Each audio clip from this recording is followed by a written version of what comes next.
Hello guys, तो कैसे हैं आप सब लोग। Welcome to my channel. Guys, यहाँ पे मैं आप लोगों को काफ़ी सारे जर्नल फैक्ट्स के बारे में बताऊंगी। गाइस, यहाँ पे आज हम लोग पढ़ेंगे कुछ जर्नल फैक्ट जो कि राजस्थान के स्पेसिफिक जर्नल फैक्ट्स है, प्लस गवर्नर के बारे में मैं नॉर्मल प्रोविजन तो बताऊंगी ही बताऊंगी। तो स्टार्ट करते हैं गाइस। गाइस, यहाँ पे आज जो हम पढ़ेंगे वो गवर्नर के बारे में पढ़ेंगे, जो आपके काफी सारे कॉम्पिटिटिव एग्जाम के लिए हेल्पफुल रहेगा। तो स्टार्ट करते हैं। सबसे पहले pattern of government at state is same as parliamentary system, central parliamentary system. Parliament में क्या होता है? अगर मैं बोलूँ सेंट्रल लेवल की बात बोलूँ तो सेंट्रल लेवल में होता क्या है? सेंट्रल लेवल में हमारे जो मेन होते हैं वो होते हैं हमारे प्रेसिडेंट। प्रेसिडेंट को एड एंड एडवाइस कौन करता है? Prime minister, lead by the central council of ministers. Central council of minister plus prime minister मिलके एड एंड एडवाइस करते हैं प्रेसिडेंट को, और प्रेसिडेंट हर चीज पे साइन वगैरह करता है। सेम ऐसे ही हमारा स्टेट पे भी सेम चलता है। स्टेट में जो साइन वगैरह होते हैं वो होते हैं गवर्नर के, लेकिन गवर्नर को एडवाइस कौन करता है? तो गवर्नर को एडवाइस करता है हमारा chief minister, led by council of ministers. तो बिल्कुल जैसे सेंट्रल लेवल पे काम चलता है वैसे ही स्टेट लेवल पे काम चलता है। सेंट्रल लेवल पे प्रेसिडेंट लेड बाय किसको? प्रेसिडेंट को एड एंड एडवाइस कौन करता है? Prime minister plus council of ministers. लेकिन हमारे स्टेट में गवर्नर होता है। गवर्नर को एड एंड एडवाइस कौन करता है? Council of minister led by CM, मतलब चीफ मिनिस्टर। आगे देखते हैं। Part 6 of constitution of India बताता है स्टेट गवर्नमेंट क्या है। Part 6 of constitution of India बताता है स्टेट गवर्नमेंट क्या है। आर्टिकल 153 से लेके 167 तक, आर्टिकल 153 से लेके 167 तक स्टेट एग्जीक्यूटिव्स के बारे में बताया गया है। अब हमारे स्टेट एग्जीक्यूटिव्स में कौन होता है? तो सबसे पहले ऊपर होता है गवर्नर। गवर्नर को एड एंड एडवाइस कौन करता है? Chief minister led by council of ministers. तो सबसे ऊपर कौन हुआ? गवर्नर। गवर्नर को एड एंड एडवाइस कौन करता है? Chief minister led by council of ministers. और एडवोकेट जनरल्स होते हैं जो कि हमारे स्टेट गवर्नमेंट्स के एडवोकेट्स होते हैं। No officer of vice governor, ध्यान से सुनना। जैसे कि हमारे यहाँ पे प्रेसिडेंट का वाइस प्रेसिडेंट होता है, प्रेसिडेंट का वाइस प्रेसिडेंट होता है, तो गवर्नर का वाइस गवर्नर नहीं होता। प्रेसिडेंट का वाइस प्रेसिडेंट होता है लेकिन गवर्नर का वाइस गवर्नर नहीं होता। तो इस स्लाइड में हमने क्या पढ़ा कि बिल्कुल सेंट्रल पार्लियामेंट्री सिस्टम वैसे चलता है, वैसे ही स्टेट पार्लियामेंट्री सिस्टम चलता है। Chapter 6 of constitution of India वो बताता है स्टेट गवर्नमेंट के बारे में। आर्टिकल 153 से लेकर आर्टिकल 167 तक स्टेट एग्जीक्यूटिव्स के बारे में बताया गया है। इसमें गवर्नर होता है, उसके बाद सीएम होता है, उसके बाद काउंसिल ऑफ मिनिस्टर्स होता है, देन एडवोकेट जनरल होता है। जैसे कि प्रेसिडेंट का वाइस प्रेसिडेंट होता है, गवर्नर का वाइस गवर्नर नहीं होता। आगे देखते हैं। गवर्नर एक चीफ एग्जीक्यूटिव हेड है स्टेट का, बट नॉमिनल अलाइक प्रेसिडेंट। मतलब गवर्नर जो है वो साइन वगैरह करता है, लेकिन उसको एड एंड एडवाइस बैक बोलते हैं ना कि काम तो एक्चुअली में सीएम करता है, लेकिन गवर्नर को एड एंड एडवाइस कौन करता है? सीएम करता है। तो गवर्नर इस चीफ एग्जीक्यूटिव हेड होता है पर नॉमिनल होता है, रियल नहीं होता, नॉमिनल। बिकॉज इसके साइन लगते हैं लेकिन काम तो कौन करता है? हमारा सीएम करता है, led by the council of ministers. Act as a agent of central government, central government का एजेंट होता है गवर्नर। सेंट्रल गवर्नमेंट को कोई भी उस स्टेट से रिलेटेड बात करनी होती है तो किससे करती है? गवर्नर से करती है। तो act as a agent of central government. One person can be governor of 2 और more states at the time. एक 7th कॉन्स्टिट्यूशन अमेंडमेंट आया था 1956 में। एक 7th कॉन्स्टिट्यूशन अमेंडमेंट आया था 1956 में। उसमें साफ बोला गया था कि एक बंदा गवर्नर बन सकता है एक से ज्यादा स्टेट्स का भी। एक बंदा गवर्नर बन सकता है एक से ज्यादा का स्टेट का भी। जैसे राजस्थान का भी गवर्नर रह सकता है, प्लस यूपी का भी गवर्नर रह सकता है। तो राजस्थान का गवर्नर राजस्थान का भी गवर्नर हो सकता है, प्लस यूपी का भी गवर्नर हो सकता है। तो एक बंदा एक सेम टाइम पे एक से ज्यादा स्टेट का गवर्नर भी हो सकता है। ये कहाँ लिखा है? 7th कॉन्स्टिट्यूशन अमेंडमेंट 1956 में। अब गवर्नर कैसे अपॉइंट होते हैं? तो यहाँ पे जो मॉडल चलता है गवर्नर को अपॉइंट करने का, that is Canadian model. Appointed by president bye warrant under his hand. इसको कौन अपॉइंट करता है? प्रेसिडेंट करता है। और प्रेसिडेंट को कौन एड एंड एडवाइस करता है? Vice president council of minister, central council of minister led by vice president. तो वाइस प्रेसिडेंट उनको एडवाइस करते हैं, तो प्रेसिडेंट इसको अपॉइंट करते हैं। ये कहाँ लिखा है? आर्टिकल 155 में लिखा है। कहाँ लिखा है? आर्टिकल 155 में लिखा है। सील, दो डायरेक्ट और इनडायरेक्ट इलेक्शन। तो यहाँ पे गवर्नर को अपॉइंट करने के लिए डायरेक्ट इलेक्शन नहीं होते। जैसे आप लोग प्राइम मिनिस्टर को, प्रेसिडेंट को अपॉइंट नहीं करवाते हो, आप लोग प्राइम मिनिस्टर को अपॉइंट कराते हो। तो प्राइम मिनिस्टर को जब आप लोग अपॉइंट करवाते हो तो आप लोग क्या करते हो? आप लोग वोट दे के आते हो। That is direct election, that is direct election. या फिर इनडायरेक्ट इलेक्शन भी होते हैं। इनडायरेक्ट इलेक्शन कैसे होते हैं? इनडायरेक्ट इलेक्शन जैसे कि हमारे जो भी पार्टी क्या कर लेती है, ज़्यादा मेजॉरिटी ऑफ वोट्स ले लेती है, तो उसके लीडर्स को ही सीएम वगैरह बनाया जाता है। तो यहाँ पे किसी भी तरीके के इलेक्शंस नहीं होते, ना डायरेक्ट पब्लिक के थ्रू, ना इनडायरेक्ट एमएलएस और एमपीज के थ्रू। तो एक बार वापस देख लो, इस स्लाइड में क्या है कि गवर्नर को अपॉइंट करने के लिए जो सिस्टम हमने अप्लाई किया है that is Canadian model, that is Canadian model. इसको कौन अपॉइंट करता है? अपॉइंट करता है president bye warrant under his hand. और ये कहाँ लिखा है? आर्टिकल 155 में। इसके लिए कोई इलेक्शन नहीं होते, ना डायरेक्ट इलेक्शन ना indirect election. Qualification of governor, तो गवर्नर की क्या क्वालिफिकेशन होनी चाहिए? सबसे पहला वो इंडिया का बंदा होना चाहिए। सबसे पहले he must be an Indian citizen, वो इंडिया का बंदा होना चाहिए, इंडियन सिटीजन होना चाहिए। और उसकी एज कम से कम 35 ईयर्स होनी चाहिए। तो मेरे साथ बोलो, आर्टिकल 157 में क्या लिखा है? आर्टिकल 157 में लिखा है कि वो कम से कम इंडिया का बंदा होना चाहिए और उसकी एज 35 ईयर्स और मोर होनी चाहिए। आगे देखते हैं। टू इम्पॉर्टेंट कन्वेंशंस बोलते हैं, जो कि एक बोलते हैं ना कि परंपराएं चली आ रही है, that is two important conventions. तो ये परंपराएं चली आ रही है। He should not belong to the state where he and she is the appointed. तो जिस स्टेट में आप गवर्नर बनने जा रहे हो, जिस स्टेट में आप गवर्नर बनने जा रहे हो, आप वहाँ के बंदे नहीं होने चाहिए, आप वहाँ के बंदे नहीं होने चाहिए। क्योंकि अगर आप वहाँ के बंदे होंगे तो सिर्फ अपना सोचोगे, और अपना सोचोगे तो फिर क्या होता है, कई बार सेंट्रल गवर्नमेंट कुछ पॉलिसीज ऐसी बना देती है, तो आप लोग फिर सेंट्रल गवर्नमेंट का साथ नहीं देते हो। तो इसीलिए ऐसा बोला जाता है कि वो उस स्टेट का बंदा नहीं होना चाहिए। आगे देखते हैं।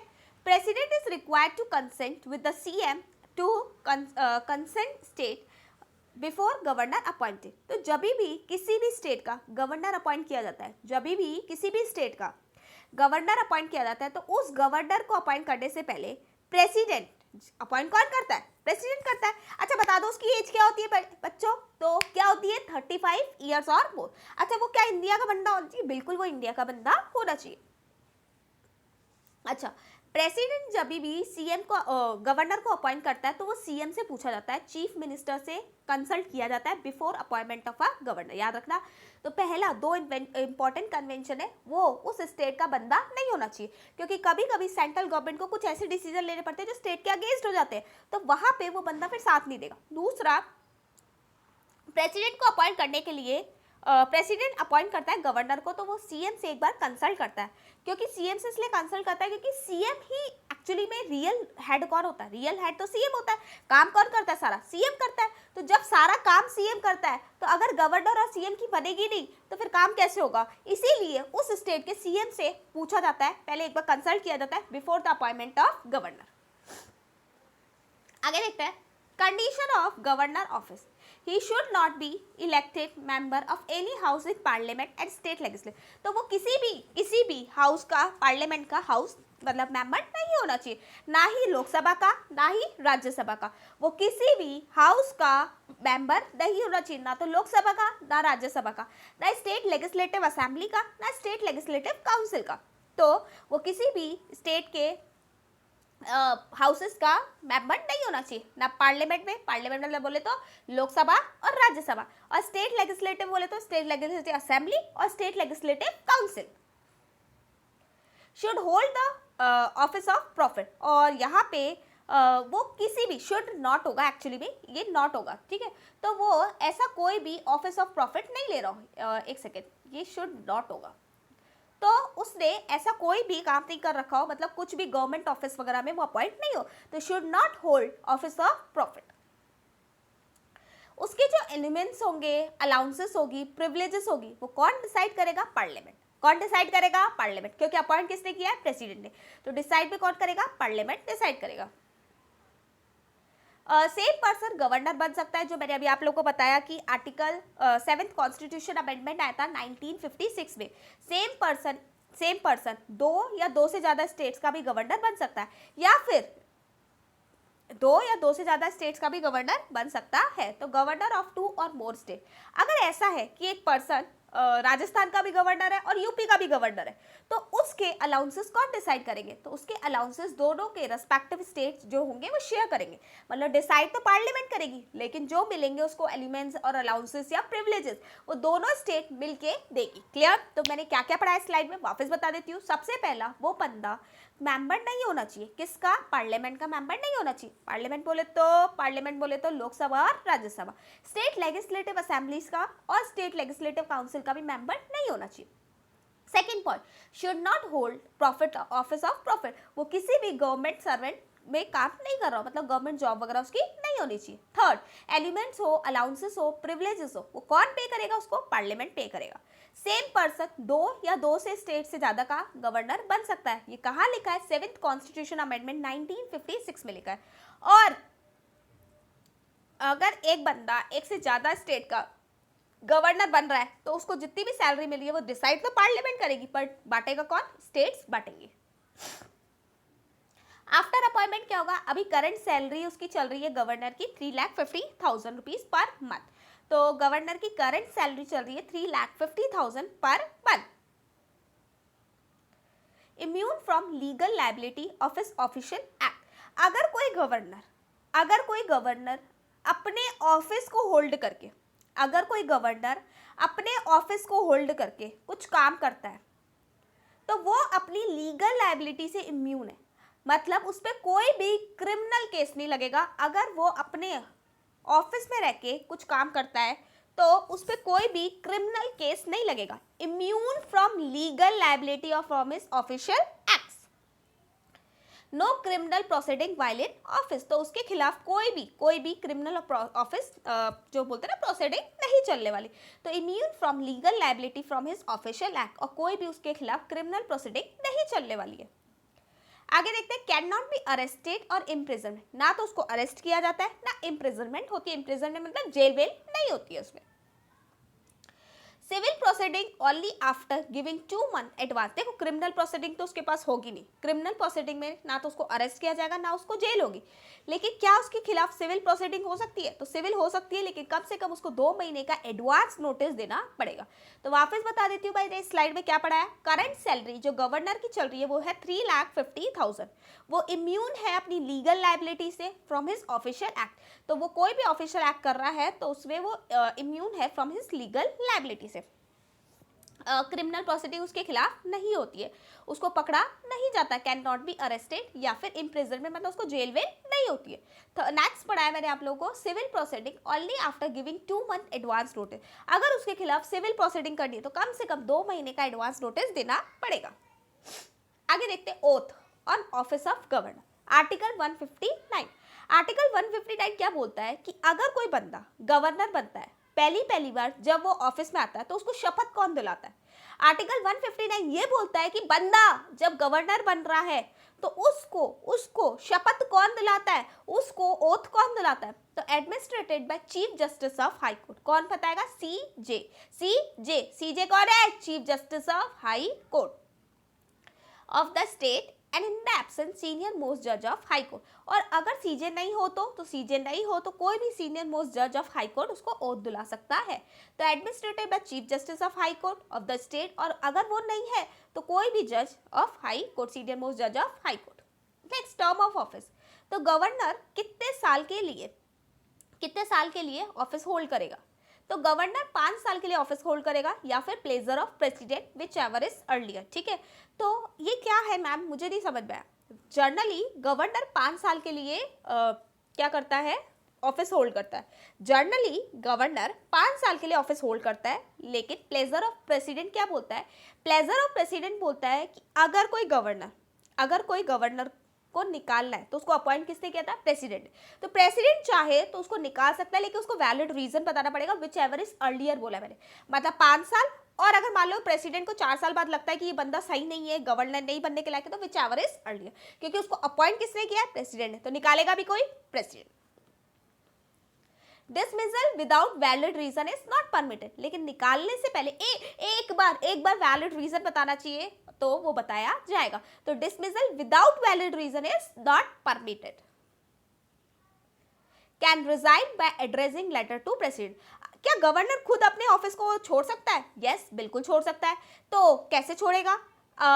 रिजाइन कर सकता है प्रेसिडेंट को लेटर देके, क्योंकि अपॉइंट किसने किया है? प्रेसिडेंट ने। तो लेटर भी किसको दिया जाएगा? प्रेसिडेंट को दिया जाएगा। Resignation no constitutional provision basis, तो आप उसको रिजाइन का ऐसा कोई भी कॉन्स्टिट्यूशन बेसिस नहीं है कि आप लोग है ना कि तो उसको निकाल सकते हैं। ऐसा कोई भी प्रोविजन नहीं है कि आप उसको बिना वैलिड रीजन के निकाल सकते हो। तो रिमूवल का ऐसा कोई कॉन्स्टिट्यूशनल प्रोविजन नहीं है कि प्रेसिडेंट ने अपॉइंट किया तो उसको निकाल भी सकता है। अगर आप निकाल रहे हो तो वैलिड रीजन देना पड़ेगा। President can transfer the governor from one state to another state, Rajasthan का गवर्नर है उसको गुजरात ट्रांसफर कर सकता है, और गुजरात का गवर्नर है तो उसको राजस्थान ट्रांसफर कर सकता है। तो प्रेसिडेंट ऐसा भी कर सकता है, लेकिन दोनों गवर्नर की कंसेंट से, कि भाई राजस्थान का गवर्नर गुजरात में और गुजरात का गवर्नर राजस्थान में हो सकता है। Reappointment is possible after retirement, तो रिटायरमेंट होने के बाद वो रीअपॉइंट भी हो सकता है। तो एक बार मेरे साथ बोलो, पहला पॉइंट, गवर्नर कितने साल के लिए होता है? तो गवर्नर होता है 5 साल के लिए, plus pleasure of president which ever is earlier, जो भी जल्दी होगा 5 साल, या फिर प्रेसिडेंट उसको पहले निकालना चाहता है तो वो। दूसरा, डिसमिसल, उसको निकाला जा सकता है, लेकिन विदाउट वैलिड रीजन नहीं निकाला जा सकता। क्या गवर्नर रिजाइन होगा? हाँ, बिल्कुल रिजाइन होगा। तो अगर उसको रिजाइन करना है तो उसको अपॉइंट किया प्रेसिडेंट ने, तो रिजाइन में भी वो प्रेसिडेंट को ही बोलेगा। गवर्नर को निकालने का कोई प्रोविजन नहीं है बिना वैलिड रीजन के। प्रेसिडेंट चाहे तो एक स्टेट से दूसरे स्टेट को गवर्नर को ट्रांसफर भी कर सकता है। क्या रीअपॉइंटमेंट पॉसिबल है? हाँ, पॉसिबल है, ओनली आफ्टर रिटायरमेंट। आगे देखते हैं, governor can hold office beyond 5 year, क्या एक गवर्नर 5 साल के बाद भी ऑफिस होल्ड कर सकता है? टिल नेक्स्ट गवर्नर अज्यूम, ध्यान से सुनना, हमारे यहाँ पे गवर्नर ने 5 साल पूरे कर लिए, अब नया गवर्नर जब तक आए उसको रीअपॉइंट नहीं करना चाहते हम लोग, लेकिन नया गवर्नर जब तक आए तब तक उस टेन्योर में गवर्नर की पोस्ट वेकेट नहीं रहनी चाहिए। तो governor can hold office beyond 5 year, 5 साल बाद भी आप लोग रह सकते हो, till next governor assume office, जब तक नया गवर्नर आता नहीं है। There is no interregnum in the office of governor, तो गवर्नर की ऑफिस में वैकेंसी नहीं होनी चाहिए। एक दिन के लिए भी गवर्नर की ऑफिस में वैकेंसी नहीं होनी चाहिए। अच्छा मैम, मतलब 5 साल पूरे हो गए फिर भी उसको काम करना पड़ेगा, अगर उसको रीअपॉइंट नहीं कर रहे तो भी करना पड़ेगा, जब तक नया गवर्नर नहीं आता। मैम ऐसे हो सकता है कि गवर्नर की डेथ हो जाए अचानक से? डेथ तो सर्टेन है, कभी भी आ सकती है।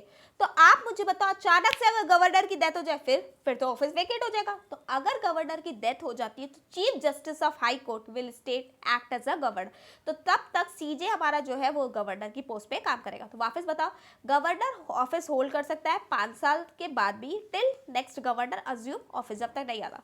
गवर्नर की पोस्ट पे वैकेंसी नहीं हो सकती, और जब तक गवर्नर की अगर डेथ हो जाती है तो chief justice of high court उसकी जगह पे काम करेगा।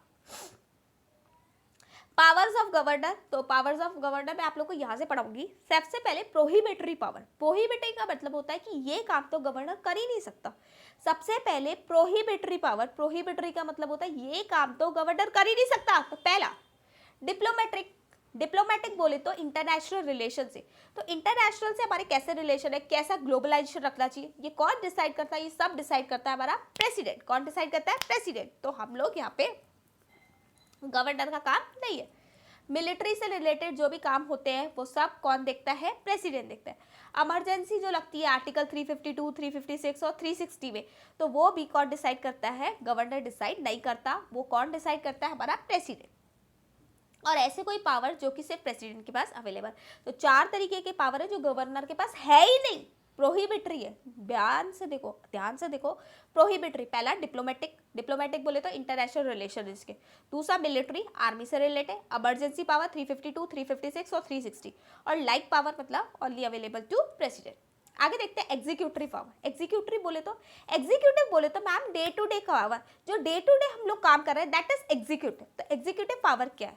Every executive action that the state government take in his name. तो कोई भी काम अगर स्टेट गवर्नमेंट कर रहा है तो उसके नाम पे हो गए गवर्नर। देखो वैसे काम कौन करता है चीफ मिनिस्टर, लेकिन नाम किसका होता है? नाम होता है गवर्नर। साइन किसकी लगती है? गवर्नर की लगती है।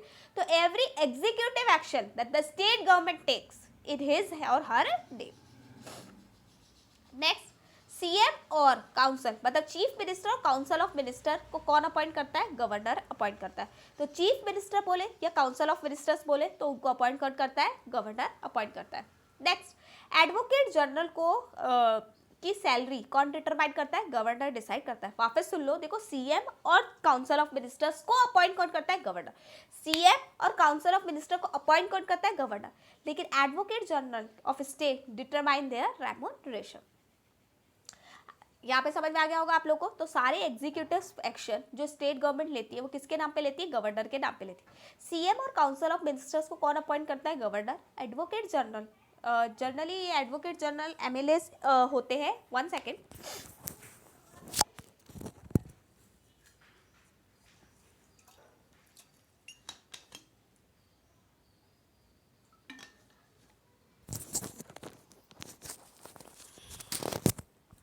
जनरली एडवोकेट जनरल्स जो होते हैं इनको ये अपॉइंट नहीं करते, लेकिन इनकी सैलरी कौन डिसाइड करता है? गवर्नर डिसाइड करता है। और किसको अपॉइंट करते हैं? स्टेट इलेक्शन जो कमिटीज होती है, जो कमीशंस होते हैं, जो इलेक्शंस करवाते हैं स्टेट के, उनको भी उसमें भी जो भी एमएलएस वगैरह होंगे उनको कौन अपॉइंट करेगा? गवर्नर करेगा। चेयरपर्सन और member of state public service commission, जो आरपीएससी होते हैं राजस्थान पब्लिक सर्विस कमीशन के जो भी लोग होते हैं उसके चेयरपर्सन और मेंबर को कौन अपॉइंट करता है? गवर्नर करता है। Vice chancellor of universities of state, तो स्टेट की यूनिवर्सिटीज के वाइस चांसलर को ये लोग अपॉइंट करता है, गवर्नर अपॉइंट करता है। देखो चांसलर ये खुद होते हैं, गवर्नर खुद चांसलर होते हैं स्टेट यूनिवर्सिटीज के, तो वाइस चांसलर को अपॉइंट करते हैं, चांसलर तो ये खुद हो जाते हैं। Seek information from COMO council of minister through CM, तो इसको कोई भी इंफॉर्मेशन चाहिए होती है तो ये सीएम को बोलता है, तो सीएम काउंसिल ऑफ मिनिस्टर्स को बोलते हैं, तो काउंसिल ऑफ मिनिस्टर को एड एंड एडवाइस देते हैं सीएम को, और सीएम जाके गवर्नर को बताता है। तो सीएम और काउंसिल ऑफ मिनिस्टर्स को एड एंड एडवाइस देते हैं। अगर किसी भी स्टेट में बोलते हैं ना मेजॉरिटी नहीं बैठ रही, जैसे राजस्थान में है तो राजस्थान में कितनी सीट है? राजस्थान में 200 सीट है, तो 200 सीटों में किसी भी पार्टी की मेजॉरिटी नहीं बैठ रही, 101 सीट नहीं बैठ रही, ठीक है। या फिर मान लो 3-4 गवर्नमेंट है तो 3-4 पार्टीज है, तो 3-4 पार्टीज में किसी की भी मेजॉरिटी नहीं बैठ रही, तो ऐसे में या फिर आपको लगता है कि आपकी पार्टी सही नहीं है, काम सही नहीं कर रही है, तो ये प्रेसिडेंट को जाके बोलते हैं कि प्रेसिडेंट इस स्टेट में इमरजेंसी रूल लगाई जाए, प्रेसिडेंसी रूल लगाया जाए, मतलब जो भी काम होगा वो प्रेसिडेंट के हिसाब से होगा। तो कॉन्स्टिट्यूशनल इमरजेंसी के लिए बोलते हैं कि लगा दिया जाए, और ये कहाँ लिखा है? 356 में। और रिकमेंड कैसे किया जाता है? गवर्नर रिकमेंड करता है किसको? प्रेसिडेंट को, कि यहाँ पे कॉन्स्टिट्यूशनल इमरजेंसी लगाई जाए।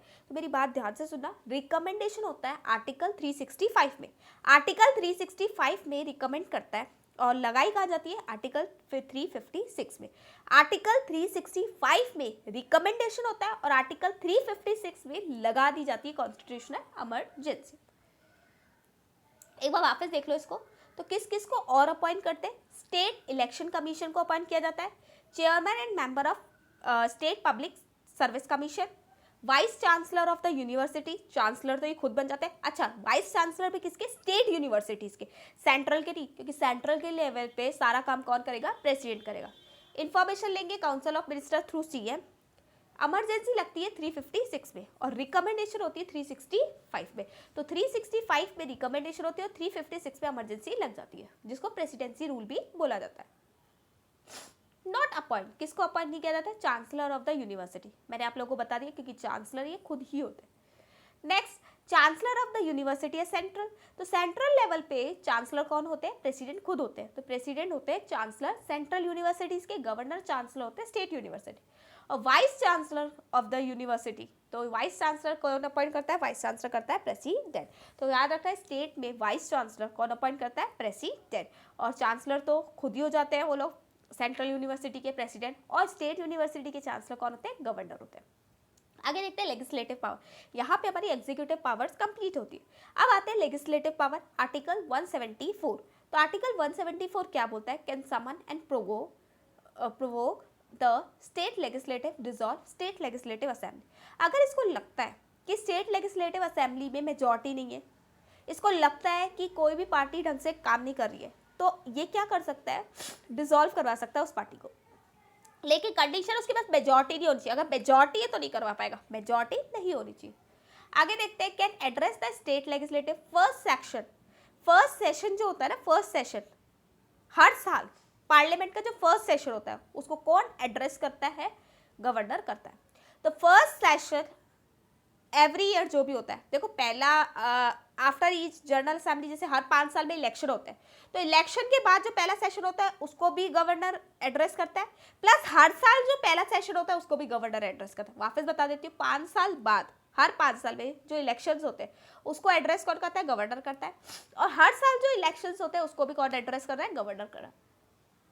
Nominate 1/6 of the member of state legislative council, जैसे राजस्थान में स्टेट लेजिस्लेटिव असेंबली है ना, तो स्टेट लेजिस्लेटिव काउंसिल नहीं है, तो वहाँ पे 1/6 मेंबर अगर हो तो उसको कौन नॉमिनेट करेगा? कौन नॉमिनेट करेगा? गवर्नर करेगा। कहाँ से? लिटरेचर से, आर्ट से, साइंस से। अगर कोई हमारा स्टेट लेजिस्लेटिव असेंबली में एंग्लो इंडियन कमेटी है, तो उसका भी एक बंदा एंग्लो इंडियन कमेटी का मेंबर होना चाहिए स्टेट लेजिस्लेटिव असेंबली का, उसको भी कौन नॉमिनेट करेगा? गवर्नर करेगा। अब क्वेश्चन बनता है कि एंग्लो इंडियन कमेटी क्या होता है, तो ध्यान से सुनना। एंग्लो इंडियन कमेटी का मतलब होता है वो बंदे जिसके पेरेंट में से या तो फादर या मदर एक इंडियन हो, एक बाहर के हो। ऐसे बंदे जिसके पेरेंट के एक बंदा मतलब एक बंदा इंडिया का हो, एक बंदा बाहर का हो, और दोनों इंडिया में सेटल हो गए हो, तो उन कमिटीज के लिए भी एक बंदा ये नॉमिनेट करता है स्टेट लेजिस्लेटिव असेंबली में। तो वापस बता देती हूँ उसमें, can summon provoke the state legislative and dissolve state legislative assembly. अगर किसी भी पार्टी के पास मेजॉरिटी नहीं है तो ये क्या कर सकता है? प्रोवोक कर सकता है और खत्म कर सकता है उस पार्टी को। Can address the state legislative assembly, 5 साल बाद जो भी फर्स्ट सेशन होगा उसको एड्रेस कौन करेगा? ये करेंगे। और हर साल जो पहला सेशन होगा उसको भी कौन एड्रेस करेंगे? ये करेंगे। थर्ड हमने बनाया स्टेट लेजिस्लेटिव काउंसिल, जो कि राजस्थान में नहीं है, तो उसके भी 1/6, अगर मान लो बात रखते हैं राजस्थान में कि स्टेट लेजिस्लेटिव काउंसिल आनी चाहिए, तो अगर आ जाती है तो उसका 1/6 मेंबर कौन डिसाइड करता है? ये करते हैं जो कि लिटरेचर का हो, साइंस का हो, आर्ट का हो। और एक एंग्लो इंडियन कमेटी का मेंबर भी कौन नॉमिनेट करता है? ये। और एंग्लो इंडियन कमेटी क्या होती है? अगर उसके पेरेंट में से या तो फादर या मदर इंडिया के बाहर के हो और दोनों इंडिया में सेटल हो गए हो। Decide the question of disqualification of MLA MPs in consultation with Election Commission of India। तो MLAs और MPs पे अगर आप लोगों को लगता है कि कोई गलत है तो गवर्नर क्या कर सकता है? डिस्क्वालिफिकेशन बता सकता है उस बंदे की, और ये किससे डिस्कस करेगा? Election commission of India. तो क्वेश्चन बताएगा, क्वेश्चन उठा सकता है disqualification of MLAs and MPs, और किससे कंसल्ट करेगा? Election commission of India. Give his assent to the bill और विदड्रॉ हिज साइड। अगर कोई सेंट्रल लेवल पे लॉ बनता है, तो both the house of parliament में रखा जाता है। अगर कोई सेंट्रल लेवल पे लॉ बनता है तो both the house of parliament में रखा जाता है, मतलब लोकसभा और राज्यसभा में रखा जाता है। ऐसे अगर स्टेट लेवल पे कोई लॉ बन रहा है, जैसे कि मैं आप लोगों को बोलूँ तो हमारा जो रेरा है, रियल एस्टेट रेगुलेशन अथॉरिटी, ये हर स्टेट का अलग बना हुआ है। रियल एस्टेट से मतलब प्रॉपर्टी से रिलेटेड जो लैंड रिलेटेड मैटर होते हैं हर स्टेट के अलग होते हैं, तो उससे रिलेटेड मैटर के लिए सब ने अपने अपने अलग से लॉ बना रखे। तो उसकी असेंट देना, जो बिल देखो पहले कोई भी एक्ट बनता है ना, पहले वो बिल बनता है, तो उस बिल पे गवर्नर हामी भरेगा। तो गवर्नर हामी भर सकता है, साइन कर सकता है कि ठीक है इस बिल को पास कर दिया जाए और इसको एक एक्ट बना दिया जाए। Withdraw his assent, withhold this assent मतलब बिल को विड्रॉ भी कर सकता है, विड्रॉ मतलब निकाल सकता है कि ठीक है मैं असेट नहीं देता हूं, मैं असेट नहीं देता हूं। Article 200 return the bill not money bill. देखो मनी बिल नहीं होना चाहिए क्योंकि मनी से रिलेटेड सारे मैटर फाइनेंस वाले देखते हैं, मनी से रिलेटेड मतलब सारे मैटर कौन देखेंगे, फाइनेंस वाले देखेंगे। तो आर्टिकल 200 बोलता है कि आप बिल को रिटर्न भी कर सकते हो for consideration to legislative, but if bill pass again then governor give the consent to the bill. मेरी बात ध्यान से सुनना, मेरी बात ध्यान से सुनना। पहले कोई बिल आया गवर्नर के पास कि सर इसको एक्ट बना दिया जाए, गवर्नर ने हाँ बोल दी, पहली बात क्या बोल दी, हाँ बोल दी, ठीक है, मना कर दिया, विथहोल्ड कर दी। अब विथहोल्ड करने के बाद क्या करता है, वो क्या कर सकता है, रिकंसिडर करने के लिए दे सकता है कि भाई इसको दोबारा चेक किया जाए, मुझे इसमें कुछ कमी दिख रही है। अगर रिकंसिडर करके दोबारा काउंसिल ऑफ मिनिस्टर्स ने उसको पास कर दिया, उस बिल को पास कर दिया, तो स्टेट लेजिस्लेटिव असेंबली में अगर वो दोबारा पास हो गया तो गवर्नर को रिकंसिडर देनी पड़ेगी। आप एक बार रिकंसिडर के लिए बोल सकते हो, दो बार नहीं बोल सकते। अगर एक बार रिकंसिडर होके दोबारा वो पास हो गया स्टेट लेजिस्लेटिव असेंबली में, तो आप फिर उसको कंसेंट देनी ही पड़ेगी। लेकिन कंडीशन है वो मनी बिल नहीं होना चाहिए, क्योंकि मनी बिल से रिलेटेड सारे मैटर फाइनेंस के पास जाते हैं। और क्या बोल रहा है, reserve bill for president consent. अगर कोई ऐसा बिल है जैसे कि हाई कोर्ट की जज के बारे में बातें हैं, तो हाई कोर्ट के जज कौन अपॉइंट करता है, हाई कोर्ट के जज होते तो स्टेट लेवल पे, पर अपॉइंट कौन करता है, प्रेसिडेंट करता है। तो उनसे रिलेटेड अगर जैसे कोई बात है तो आप ये बोल सकते हो कि मैं प्रेसिडेंट से बात करके बताऊंगा। तो reservation of bill for president approval, तो प्रेसिडेंट के अप्रूवल के लिए रिजर्व कर सकते हो। तो बात मेरी बात ध्यान से सुनना, आप हाँ भी बोल सकते हो, आप ना भी बोल सकते हो, और आप रिकंसिडर के लिए भी बोल सकते हो, लेकिन रिकंसिडर सिर्फ एक बार बोल सकते हो, दोबारा नहीं बोल सकते। और ये सारी चीजें मनी बिल नहीं होना चाहिए। और लास्ट ये बोला गया है कि आप बोल सकते हो कि मैं प्रेसिडेंट से बात करके बताऊंगा, जैसे कि रिजर्वेशन ऑब्लिगेटरी हो जाती है अगर हाई कोर्ट के जज की पोजीशन पे इन डेंजर आ जाता है। He and she can promulgate ordinance. State legislative is not in session. 1 second यार।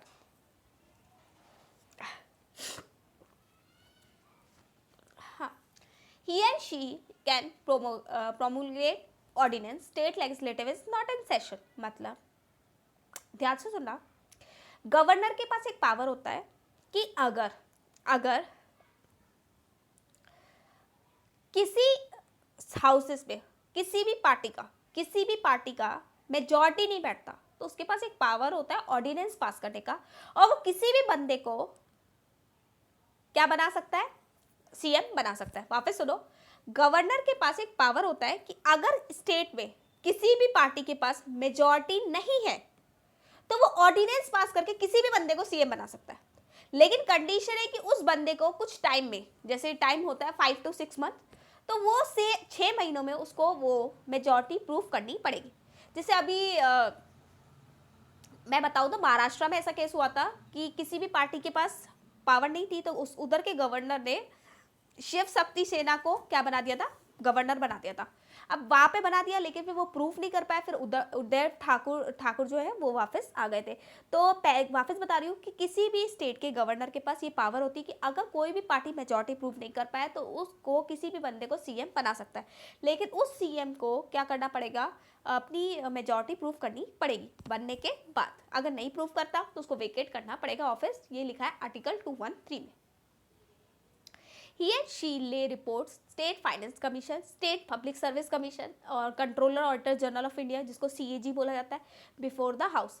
तो किसकी रिपोर्ट्स देख सकता है ये, स्टेट फाइनेंस कमीशन की, स्टेट पब्लिक सर्विस कमीशन की और सीएजी की, मतलब controller auditor general of India की जो रिपोर्ट्स होती है उस पर साइन कौन करता है, गवर्नर करता है। फाइनेंशियल पावर, अभी तक हम लोगों ने क्या पढ़ा, हम लोगों ने एग्जीक्यूटिव पावर पढ़ा, हम लोगों ने लेजिस्लेटिव पावर पढ़ा, अब हम पढ़ेंगे फाइनेंशियल पावर। अच्छा, प्रोहिबिटरी पावर भी तो थी, मिलिट्री से रिलेटेड, इंटरनेशनल मैटर से रिलेटेड, वो जो गवर्नर नहीं देखता। अब आ जाते हैं फाइनेंशियल पावर। तो फाइनेंशियल मतलब पैसा, अपना सपना, मनी मनी मनी। तो he and she see annual financial statement, state का जो बजट होता है उस पर साइन कौन करता है, उस पर साइन करता है हमारा governor. Prior recommendation of governor for money bill, अगर मनी बिल कोई इंट्रोड्यूस करता है तो गवर्नर रिकमेंड किससे करता है, गवर्नर से भी रिकमेंड किया जाता है।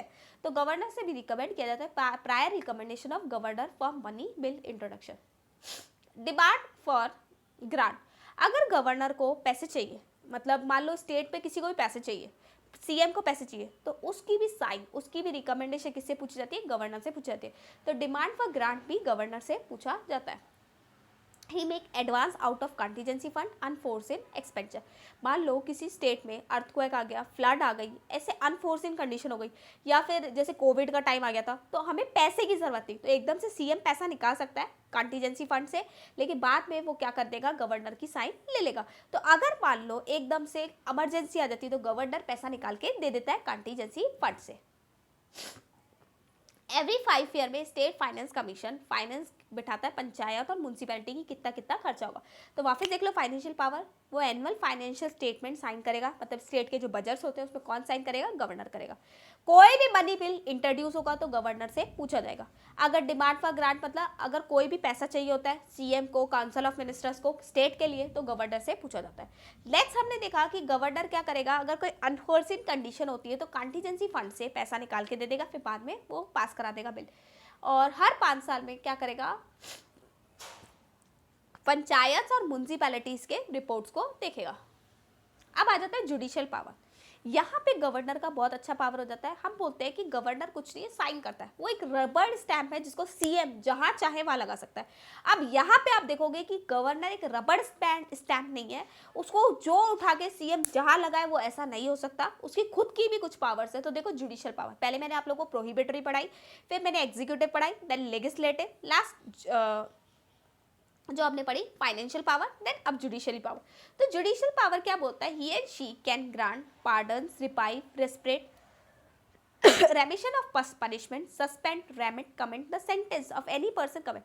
अगर किसी भी बंदे को स्टेट में पनिशमेंट हो जाती है, किसी भी बंदे को स्टेट में पनिशमेंट हो जाती है, लाइक उसको उम्र कैद सजा हो गई, तो उम्र कैद हो गई, लाइफ इम्प्रिजनमेंट हो गया, तो आप उसको कम करवा सकता है कौन? Governor. He can grant pardons, reprieve, restraint, remission of punishment। तो पनिशमेंट्स को कम कौन करा सकता है? गवर्नर करा सकता है। तो इसीलिए बोला जाता है कि सीएम जो बोले वो गवर्नर जरूरी नहीं है कि वो करे, वो एक रबड़ स्टैम्प नहीं है।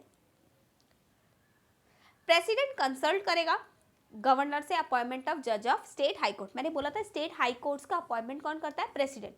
तो स्टेट हाई कोर्ट्स का अपॉइंटमेंट प्रेसिडेंट करता है, लेकिन एक बार गवर्नर से पूछा जाता है। आगे देखते हैं।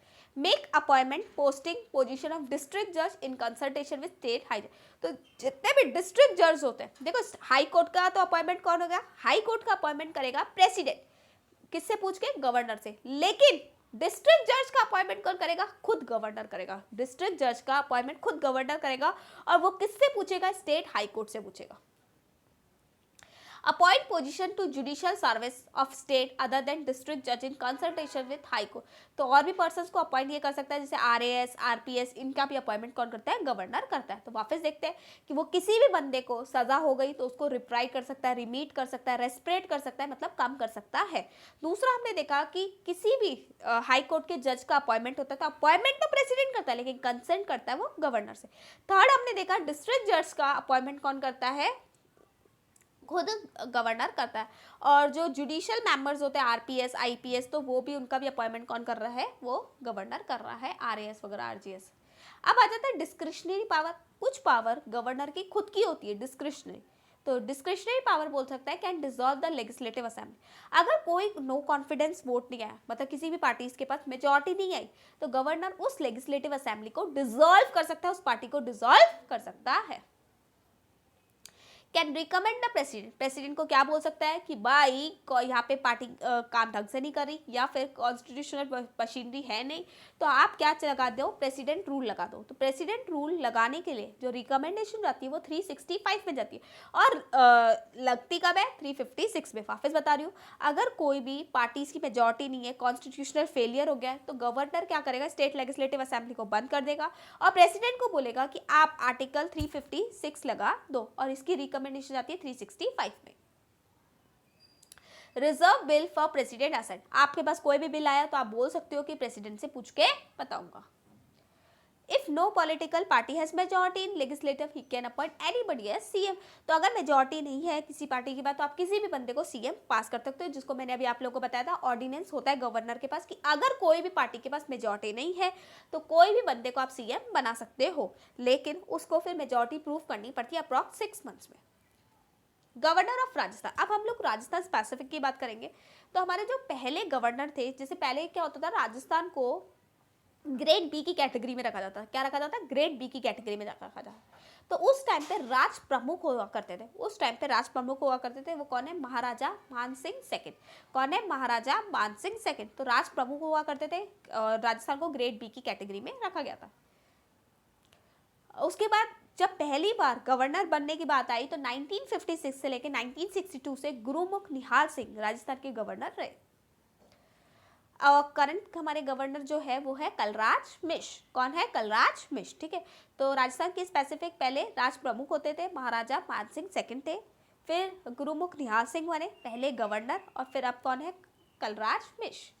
कुछ एडिशनल इंफॉर्मेशन देखते हैं। अर्लियर राजस्थान को में ग्रेड बी की कैटेगरी में थे वो, तो राज प्रमुख हुआ करते थे, पहले गवर्नर नहीं हुआ करते थे। ट्रेडिशनली जो भी गवर्नर का कोर्ट होता है वो माउंट आबू में है, एनुअल कोर्ट ट्रांसफर जिसको बोला जाता है समर टाइम में। तो गाइस यहाँ तक आज हम लोगों ने गवर्नर के बारे में काफ़ी कुछ पढ़ा। गाइस अगर आप लोगों को मेरी वीडियोस अच्छी लग रही है तो प्लीज़ इसको लाइक करना, शेयर करना और अपने फ्रेंड्स को शेयर जरूर करना यार। तो उससे मुझे बड़ा मोटिवेशन मिलता है, मज़ा भी आता है आप लोग को एडिशनल इन्फॉर्मेशन देने में। तो मैं जितना भी होगा आप लोग को एडिशनल इन्फॉर्मेशन दे रही रहूँगी। Thank you, bye bye.